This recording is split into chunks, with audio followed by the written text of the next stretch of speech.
Hello guys, स्वागत है आपका मेरे यूट्यूब चैनल बायोलॉजी कंसेप्ट में। और आज की वीडियो में हम बात करने वाले हैं किसके बारे में? माइक्रोस्कोप के बारे में। गाइस, आज से मैं आपको सारा माइक्रोस्कोप से रिलेटेड जो वीडियो रहेंगी उनके बारे में बताऊंगा। मैं आपको समझाऊंगा मेरी आने वाली वीडियोस में लाइट माइक्रोस्कोपी के बारे में, अल्ट्रावायलेट माइक्रोस्कोपी और भी कई सारी अपनी माइक्रोस्कोपी होती है, जैसे फ्लोरोसेंट माइक्रोस्कोपी, फेस कंट्रास्ट, उनके बारे में मैं डिस्कस करूंगा। तो आज सबसे पहले बेसिक से शुरुआत करते हैं। हम सबसे पहले जानते हैं कि माइक्रोस्कोप क्या चीज़ होती है।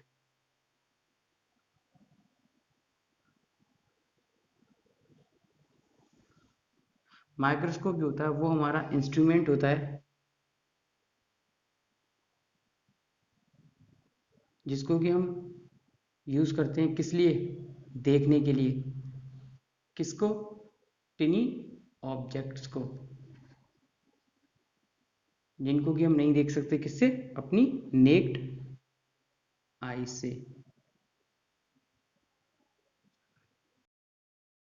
तो इसकी डेफिनेशन क्या हो गई?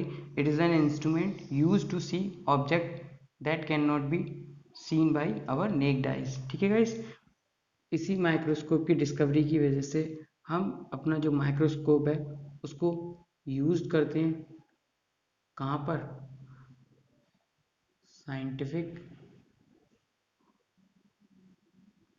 और कई अदर सारे फील्ड्स में। और अगली चीज़ है, जो हमारा पहला फंक्शनल माइक्रोस्कोप है वो डिस्कवर्ड किया था डच मैन ने, जिनका नाम था क्या? ज़कैरिव तंसीन।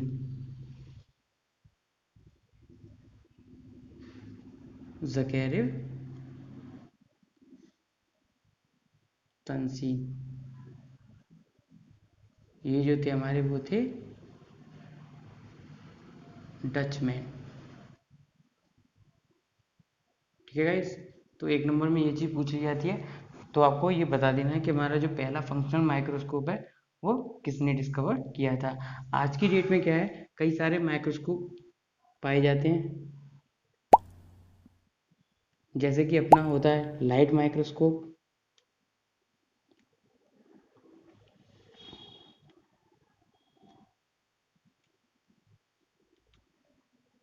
Ultraviolet microscope,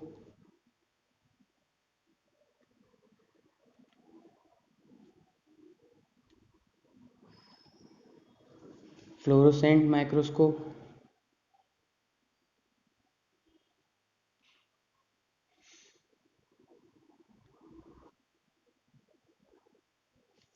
face control microscope,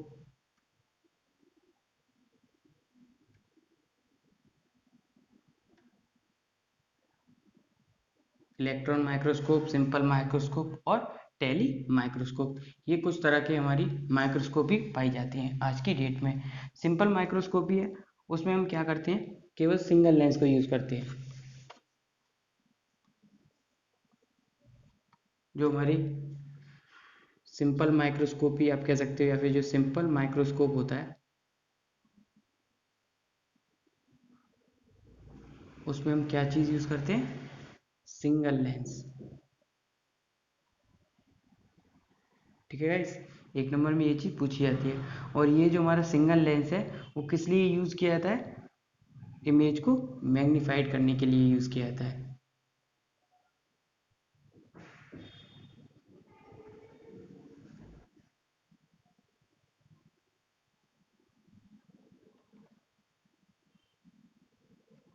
ठीक है, अगली चीज़ है इसमें वो ये है कि जो हमारा कंपाउंड माइक्रोस्कोप है उसमें क्या चीज़ें होती हैं, दो से ज़्यादा लेंस होते हैं, दो हो सकते हैं या दो से ज़्यादा लेंस हो सकते हैं। किसके लिए? मैग्नीफिकेशन के लिए, मतलब कि इमेज को मैग्नीफाइड करने के लिए। एक हो गया हमारा सिंपल, दूसरा होता है हमारा कंपाउंड।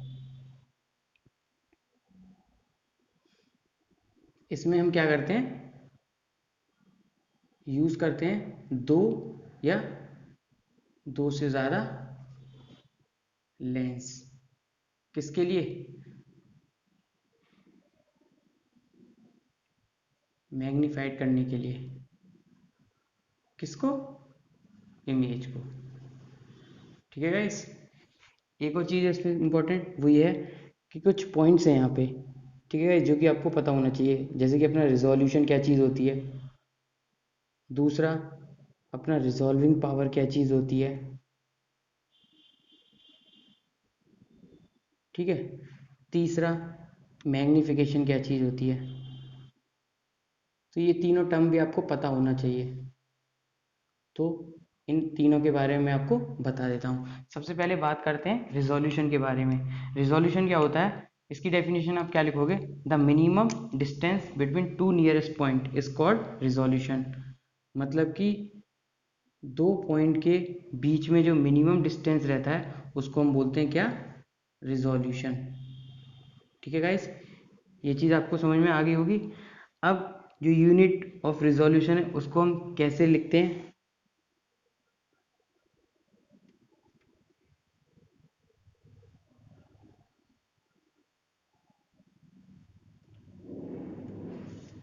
उसको लिखते हैं हम किससे, 0.61 lambda upon an sine alpha.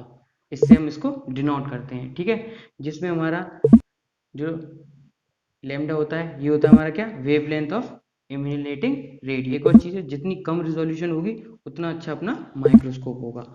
ये बात हो गई रिजोल्यूशन के बारे में, ठीक है। अब बात करते हैं रिजॉल्विंग पावर के बारे में। उसके बारे में भी मैं आपको थोड़ा सा बता देता हूँ। अगली चीज़ है वो है अपनी रिजॉल्विंग पावर क्या चीज़ होती है। ये टर्म्स आपसे एक एक नंबर में पूछ लिए जाते हैं, इसलिए मैं आपको बता देता हूँ, ठीक है। अब इसकी डेफिनेशन क्या होती है रिजॉल्विंग पावर की, it is the ability to distinguish between two closely placed object, the ability to distinguish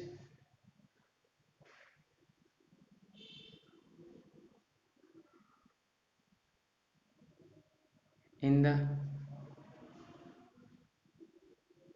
closely placed point object। मतलब कि ऐसी क्षमता जिसके बीच में हम दो क्लोजली प्लेस्ड ऑब्जेक्ट को डिस्टिंग्विश कर सकें, ठीक है। ये होती है इसकी डेफिनेशन। इसको हम कैसे डिनोट करते हैं, रिजॉल्विंग पावर को आर पी इक्वल टू होता है अपना 1/रिजोल्यूशन, ठीक है। कहने का मतलब ये है कि जितना कम रिजोल्यूशन होगा उतनी ज़्यादा अपनी रिजॉल्विंग पावर होगी, ठीक है। अब अगली चीज़ आती है, वो आती है अपनी मैग्नीफिकेशन क्या चीज़ होती है।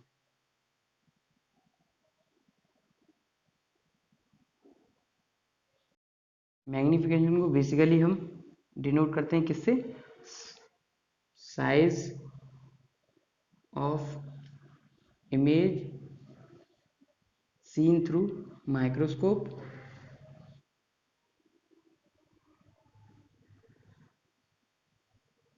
Upon size of image seen through naked eyes. इससे डिनोट करते हैं हम किसको, मैग्नीफिकेशन को, ठीक है गाइस। एक और चीज़ है इसमें वो इम्पोर्टेंट, वो ये है कि जो मैक्सिमम रिजोल्यूशन होती है वो होती है 20x100x। तो ये बात कर ली तीनों पॉइंट के बारे में। अब एक और इम्पॉर्टेंट चीज़ है वो ये है कि अपना इल्यूमिनेशन सोर्स के बेस पर जो अपना माइक्रोस्कोप होता है वो टू टाइप का होता है, ठीक है। Depend upon source of illumination, microscopy जो होती है वो दो टाइप की होती है। पहली होती है अपनी, वो होती है लाइट माइक्रोस्कोपी,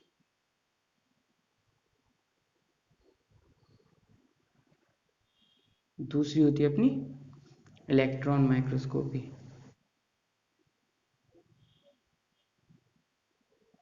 या फिर आप कह सकते हो इलेक्ट्रॉन माइक्रोस्कोप और लाइट माइक्रोस्कोप, ठीक है। जो हमारी लाइट माइक्रोस्कोपी है उसको भी हमने फर्दर डिवाइड किया हुआ है अलग अलग माइक्रोस्कोप में या फिर माइक्रोस्कोपी में। जैसे अपना होता है ब्राइट फील्ड माइक्रोस्कोपी,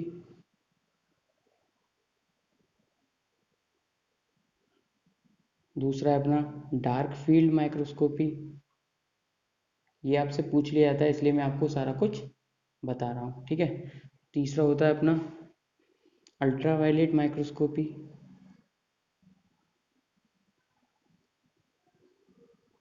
चौथा होता है अपना फेस कंट्रास्ट माइक्रोस्कोपी।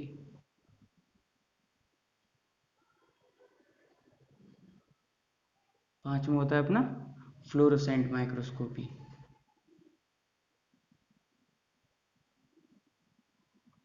ठीक है गाइस, ये 5 तरह की माइक्रोस्कोपी होती हैं जो कि प्रेजेंट होती हैं किसमें, लाइट माइक्रोस्कोपी में।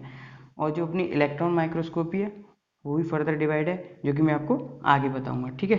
तो सबसे पहले हम बात कर लेते हैं पहली लाइट माइक्रोस्कोपी में किसकी, ब्राइट फील्ड माइक्रोस्कोपी की। बात करेंगे किसकी हम, ब्राइट फील्ड माइक्रोस्कोपी के बारे में।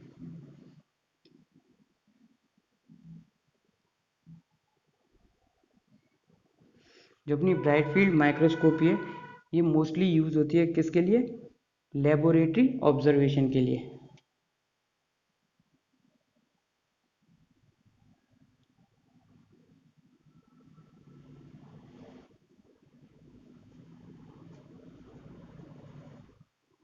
ठीक है। दूसरी चीज़ है कि जनरली जो अपनी ब्राइट फील्ड माइक्रोस्कोपी है उसको हम कहाँ पे यूज़ करते हैं, कंपाउंड माइक्रोस्कोपी के साथ ही यूज़ करते हैं mostly, used with compound microscopy. ठीक है गाइस, आई होप आपको यहाँ तक समझ में आ गया होगा। एक और चीज़ है, ये जो माइक्रोस्कोपी होती है वो कंसिस्ट करती है क्या चीज़, दो लेंस सिस्टम, किसके बीच में, आई के बीच में और ऑब्जेक्ट के बीच में। Consist to lens system between I and object. ठीक है गाइस, आई होप यहाँ तक आपको समझ में आ गया होगा। अब इसमें एक और चीज़ है जिसमें लाइट सोर्स जो होता है वो डायरेक्टली यूज़ किया जाता है इस माइक्रोस्कोपी में, मतलब इसमें हम डायरेक्ट लाइट सोर्स को यूज़ करते हैं। तो अगला पॉइंट आप लिख सकते हो, direct light source is used. ठीक है। और ये जो अपना लाइट सोर्स है वो डायरेक्टली साइन होता है किसके ऊपर, ऑब्जेक्ट के ऊपर। वहाँ पे साइन होता है ऑब्जेक्ट के ऊपर। ठीक है, यहाँ तक आपको समझ में आ गया होगा।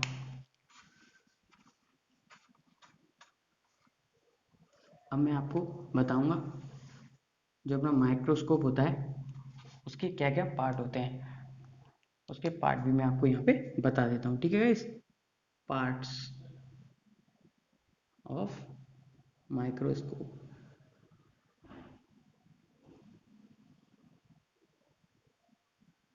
देखो ये चीज़ आप इस माइक्रोस्कोप में भी लिख सकते हो, मतलब कि एज अ पार्ट्स बता सकते हो। तो पार्ट्स में सबसे पहला होता है अपना बेस, दूसरा होता है अपना स्टैक, तीसरी होती है अपना आर्म, चौथा होता है बॉडी ट्यूब,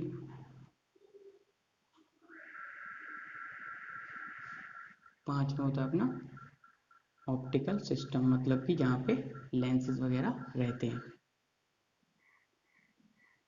यहाँ तक आपको चीज़ें समझ में आ गई होंगी। इसका जो डायग्राम है वो मैं आपको यहाँ पे शो कर दूंगा, आप वहाँ से बना लीजिएगा। ठीक है गाइस, अब मैं आपको इन पार्ट्स के बारे में थोड़ा थोड़ा बता देता हूँ। जो हमारा बेस होता है वो क्या करता है, प्रोवाइड करता है सपोर्ट और स्टेबिलिटी किसको, माइक्रोस्कोप को।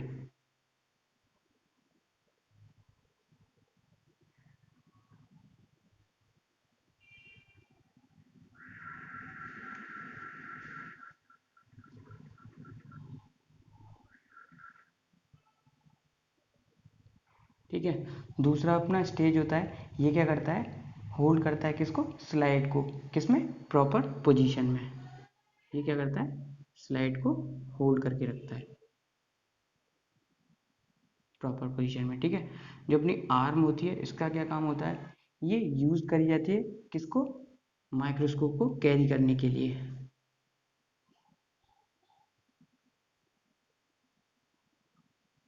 ठीक है गाइस। बॉडी ट्यूब है, इसका यूज किस लिए करते हैं, इसको हम यूज करते हैं किसके लिए, जो हमारी मैग्नीफाइड इमेज है उनको ट्रांसमिट करने के लिए।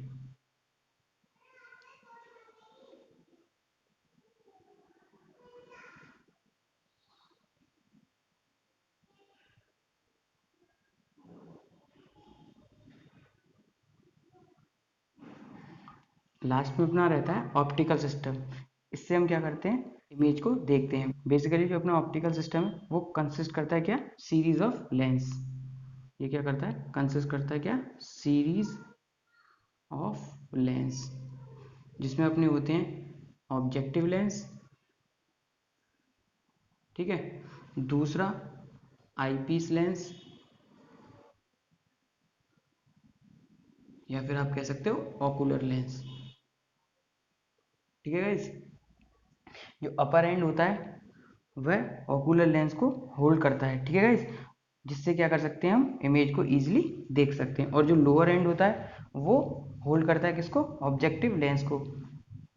और जो अपने ऑब्जेक्टिव लेंस हैं वो मेनली तीन टाइप के होते हैं, जिनकी मैग्निफिकेशन होती है वो होती है 10x, 40x और 100x, ठीक है गाइस। इतनी x की उनकी पावर होती है। आई थिंक आपको यहाँ तक चीज़ें समझ में आ गई होंगी। इसमें एक और चीज़ होती है, वो होती है क्या, नॉब। जो हमारी नॉब होती है उसको हम यूज़ करते हैं किस लिए, इमेज को फोकस करने के लिए। एक और चीज़ होती है नॉब, इससे हम क्या करते हैं, जो हमारी इमेज होती है उसको फोकस करते हैं, ठीक है। मतलब कि जो स्पेसिमेन वाली इमेज होती है उसको फोकस में लाते हैं। और जो एरिया होता है माइक्रोस्कोप का वो दिखाई देता है, उसको हम बोलते हैं क्या, फील्ड ऑफ विजन। नंबर में ये चीज़ पूछ ली जाती है कि फील्ड ऑफ विजन क्या चीज़ होती है। तो फील्ड ऑफ विजन वो एरिया होता है जो कि माइक्रोस्कोप से दिखाई देता है, ठीक है गाइस। फील्ड ऑफ विजन ये आपको पूछ लिया था एक नंबर में, तो जो मैंने आपको बताया वो आप बता दीजिएगा। तो गाइज आज की वीडियो में केवल इतना ही। अब मिलते हैं अगली वीडियो में। अगली वीडियो में आपको बताऊंगा किसके बारे में, डायरेक्ट फील्ड माइक्रोस्कोपी के बारे में। उसका प्रिंसिपल बताऊंगा, उसका डायग्राम बताऊंगा, और उसका क्या बेनिफिट है, उसके क्या एडवांटेज डिसएडवांटेज है, सब कुछ बताऊंगा। तो आज की वीडियो में केवल इतना ही। अब मिलते हैं अगली वीडियो में।